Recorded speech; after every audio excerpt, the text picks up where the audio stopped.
Well, good morning. I'm wondering this morning, how many of you are familiar with the story of the Trojan horse? Have you ever heard the story of the Trojan horse? Okay, so for those of you that are not familiar with it, this story comes from Virgil's epic poem, and I know I'm going to butcher this name, the Aeneid? Well, I saw it as Aeneid, A-E-N-I.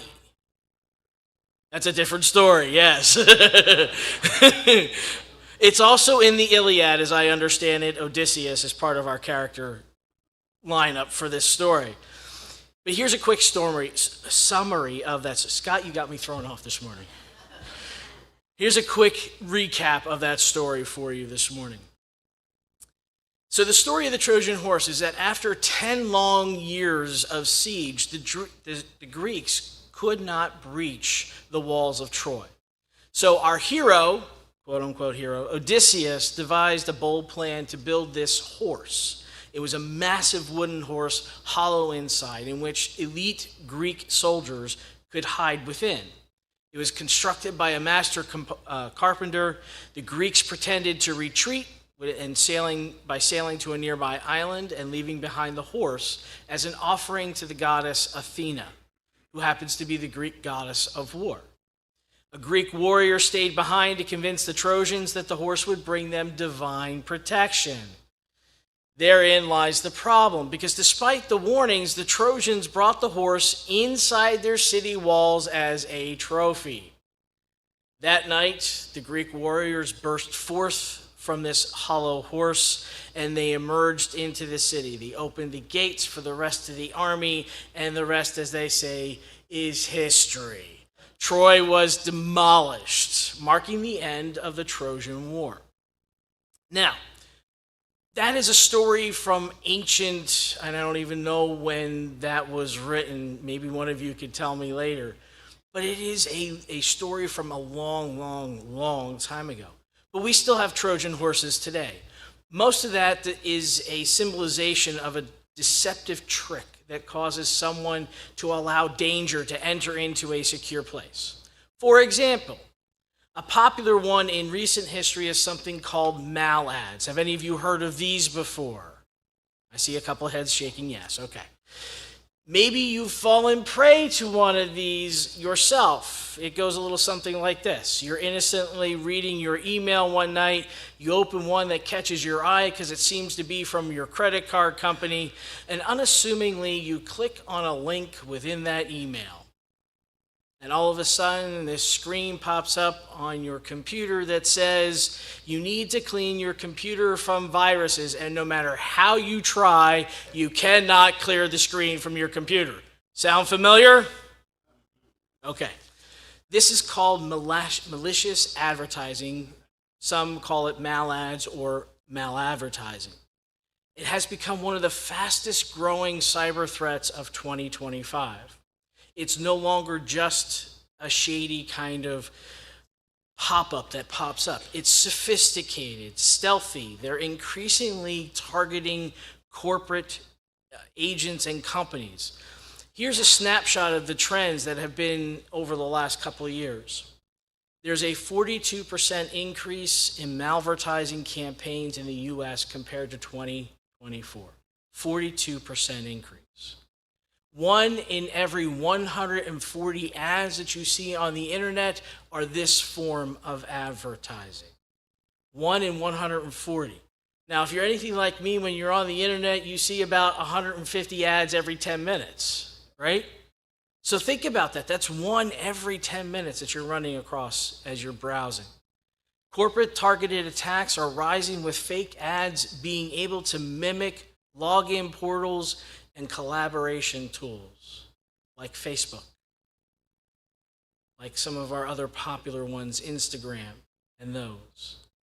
They now exploit search engines and sponsored ads. So when you see those sponsored ads pop up on Facebook, yes, some of those are actually fake. And it's this malicious advertising. In 2022, Google blocked, now get this, 5.2 billion. That's with a B, folks. 5.2 billion ads. Restricted another 4.3 billion ads. And suspended 6.7 million advertiser accounts. That's a lot of malicious advertising, right? It's no wonder that people fall prey. And here's the other interesting thing I found. Gambling sites and pharmaceutical companies are the most blocked categories globally. Not just in the US, globally.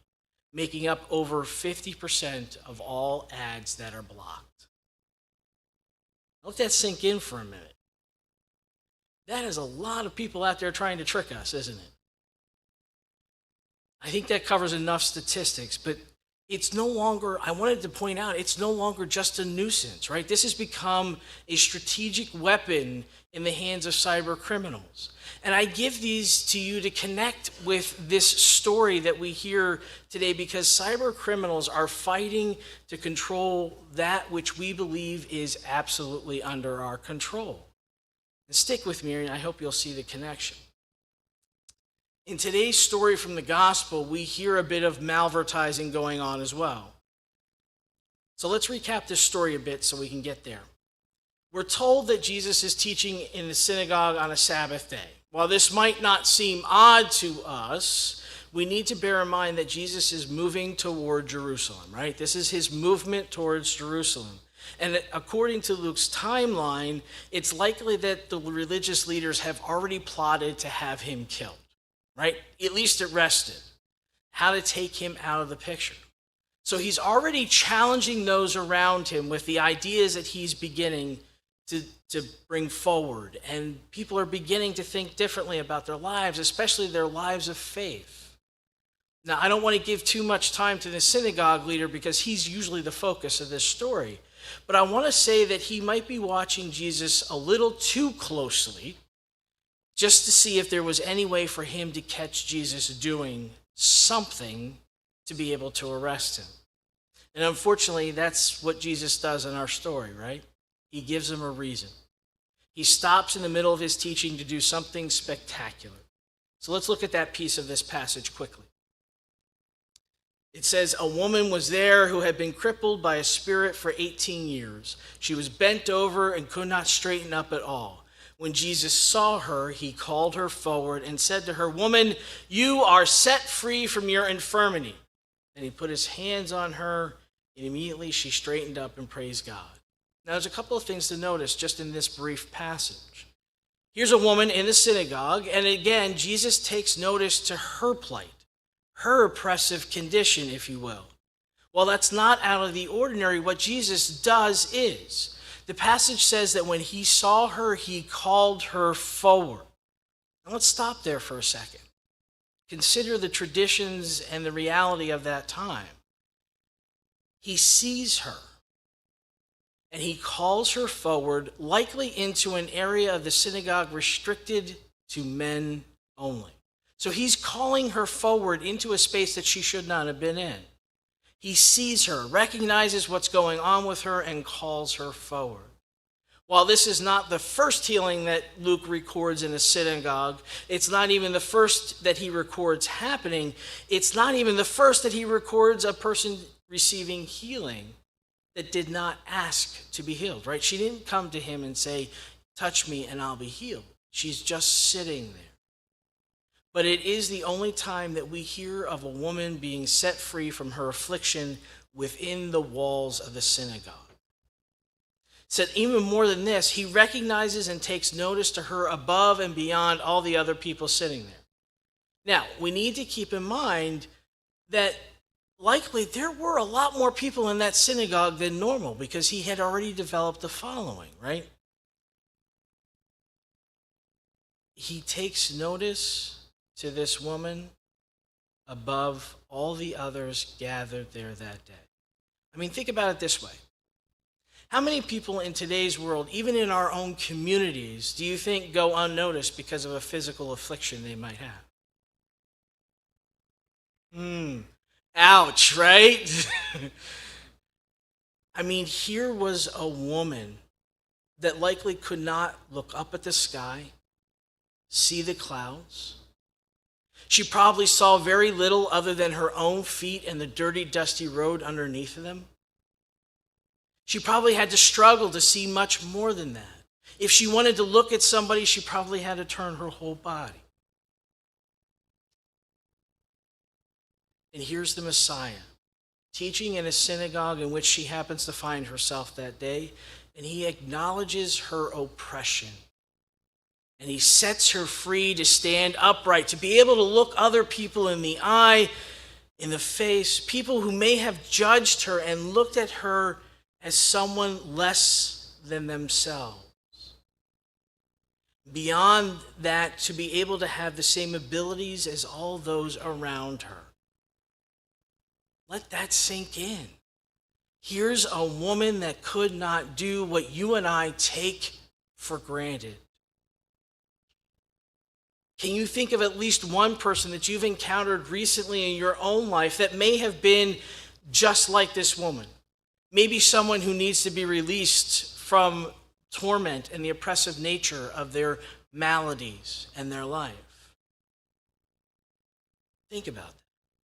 That's the first thing to consider in this story. The second has to do with what the synagogue leader attempts to accuse Jesus of doing. And basically he says he's violating the fourth commandment, to honor the Sabbath day of rest. Yet let's point out that if Jesus wasn't there teaching, who would have been teaching that day? The synagogue leader, likely, right? Or someone like him. Wouldn't they also be dishonoring the Sabbath day of rest? Just saying. Just saying. But let's also consider what Jesus says in response, because it is pretty profound. He basically says, wait a minute. Didn't you go out into your stable this morning, untie your donkey or your oxen from wherever they were bound up to let them go drink water freely? Now, this might be hard for us to kind of comprehend in today's world. How many of you own a donkey or an ox? Right? It's not something we are familiar with. I'm sure that none of us really have beasts of burden at home, but I would think that many of us remember the Sunday Blue laws, right? Oh, yeah. I remember them fondly, and I wish some days that some of those would come back. But here's the thing. Those laws were created to prevent certain activities from happening on a Sunday morning, weren't they? Much the same, they were designed to control what we could and could not do on the Sabbath. Now let's go back to those beasts of burden. I want you to be able to visualize what one of those looked like, and I'm hoping this picture might help.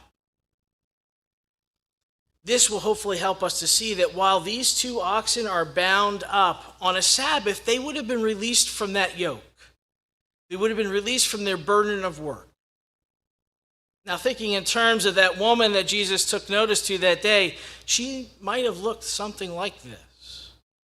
She was bent over, bound by her physical limitations. She was not set free to truly be the human being that God might have created her to be. Starting to see a connection? I hope so. But Jesus has compassion on and for her. Here's what he says again. When Jesus saw her, he called her and said, "Woman, you are set free from your infirmity." Just as those religious leaders would have done for their animals, Jesus basically releases her from her burden. I mean, think about it. He truly sets her free. He takes away her burden of pain and oppression and lets her have a normal life once again, if she ever had one to begin with. And why shouldn't he? I mean, are not we as humans just as valuable as those oxen who were bound up in that last picture and untied every Sabbath? That is essentially what is going on in what he is saying to the synagogue leader. And I can hear him say, how can you say that your animals are of far greater value than this woman, that she cannot be unbound today? How can you say that I am breaking the Sabbath law when what I did is no different than what you did this morning to allow your beasts of burden go get a drink of water? I'm sure that was a moment of deep conviction for that synagogue leader, to realize that Jesus was not wrong, that what the synagogue leader was accusing him of doing was what he had already done that morning. How often do we try to control what's going on around us and end up telling people that we are better and then doing the very same thing that we're telling others not to do? I mean, I get it. I remember a doctor once telling my mom, "Do as I say, not as I do." I'm guessing by the chuckles that you've heard that before too. Here's the thing. The whole time that I was sitting there with my mom and the doctor was telling her to quit smoking, there was a dirty ashtray sitting on his desk. I remember the days of my parents telling me all the horrors about drinking and driving and then driving home totally drunk. You get the idea, right? It's easy for us to look out and say that something should not be done despite the ways that we do the very same things ourselves. Ouch. The thing that this story leads me to see is this concept of being careful about how we live out our Christian lives of faith. Do we end up being more like the synagogue leader who is more concerned about his animals than a human life? Are we like those malvertisements that tell us that if we just click on this link, we'll be protected from the harm that can come from the world?